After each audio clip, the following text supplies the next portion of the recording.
साथियों, दुनिया के सबसे बड़े यूनिफॉर्म यूथ ऑर्गेनाइजेशन के रूप में एनसीसी ने अपनी जो छवि बनाई है वो दिनों दिन और मजबूत होती जा रही है। और जब मैं आपके प्रयास देखता हूं तो मुझे बहुत खुशी मिलती है। आप पर भरोसा और मजबूत होता है। शौर्य और सेवा भाव भारतीय परंपरा को जहां बढ़ाया जा रहा है वहां एनसीसी कैडेट नजर आता है। जहां संविधान के प्रति लोगों में जागरूकता पैदा करने का अभियान चल रहा है वहां भी एनसीसी कैडेट्स दिखते हैं। पर्यावरण को लेकर कुछ अच्छा काम हो रहा है। जल संरक्षण या स्वच्छता से जुड़ा कोई अभियान हो तो वहां एनसीसी के कैडेट जरूर नजर आते हैं। संकट के समय में आप सभी जिस अद्भुत तरीके से, संगठित तरीके से काम करते हैं उसके उदाहरण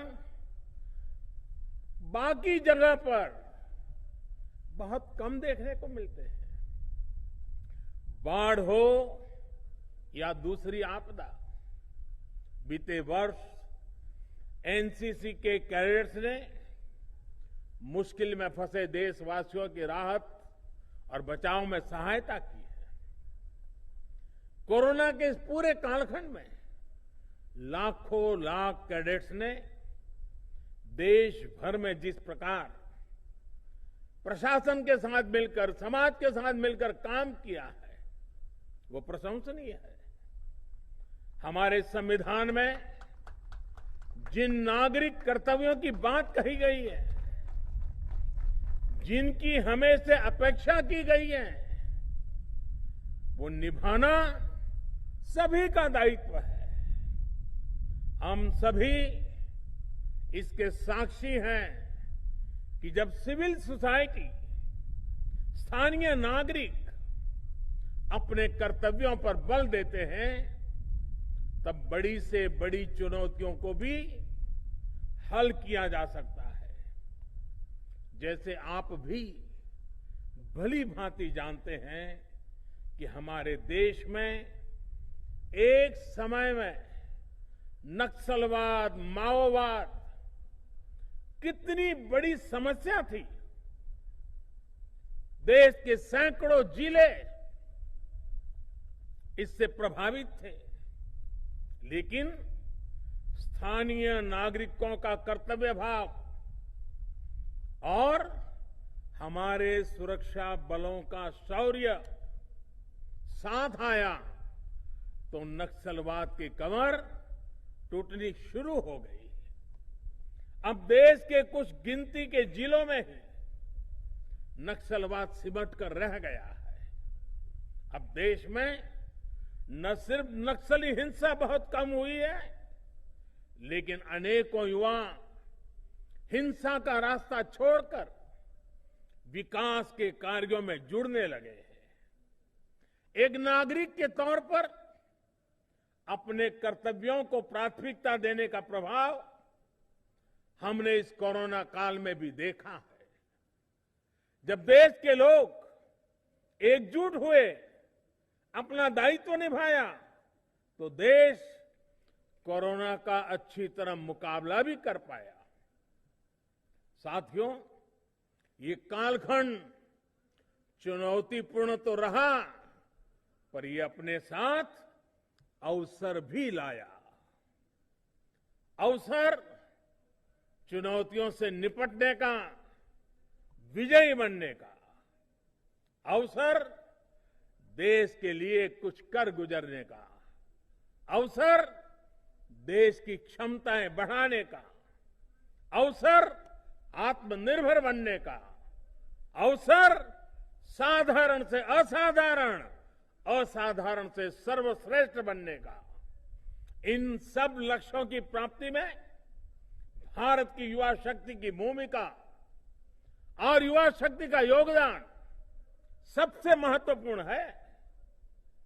आप सभी के भीतर भी मैं एक राष्ट्र सेवक के साथ ही एक राष्ट्र रक्षक भी देखता हूं।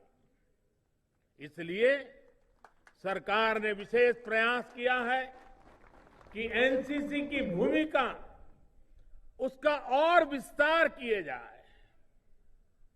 देश की सीमावर्ती और समुद्री किनारों की रक्षा और सुरक्षा से जुड़े नेटवर्क को सशक्त करने के लिए एनसीसी की भागीदारी को बढ़ाया जा रहा है। पिछले वर्ष 15 अगस्त को यह ऐलान किया गया था कि कोस्टल और बॉर्डर एरिया के करीब 250 जिलों में एनसीसी को नया दायित्व दिया जाएगा।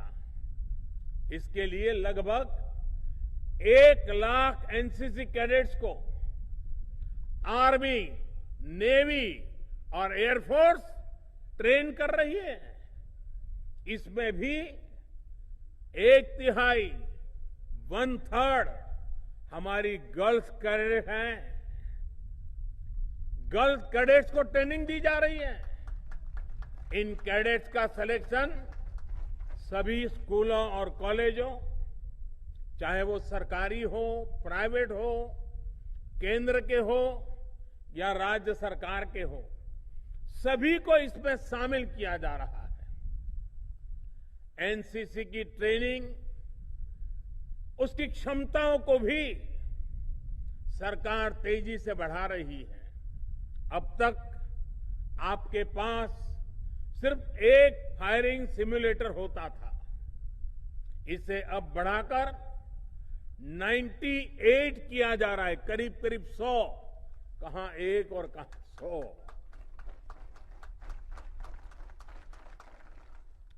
माइक्रो लाइट फ्लाइट सिम्युलेटर, उसको भी 5 से बढ़ाकर 44 और रोविंग सिम्युलेटर को 11 से बढ़ाकर 60 किया जा रहा है। ये आधुनिक सिम्युलेटर्स एनसीसी ट्रेनिंग की क्वालिटी को और सुधारने में मदद करेंगे।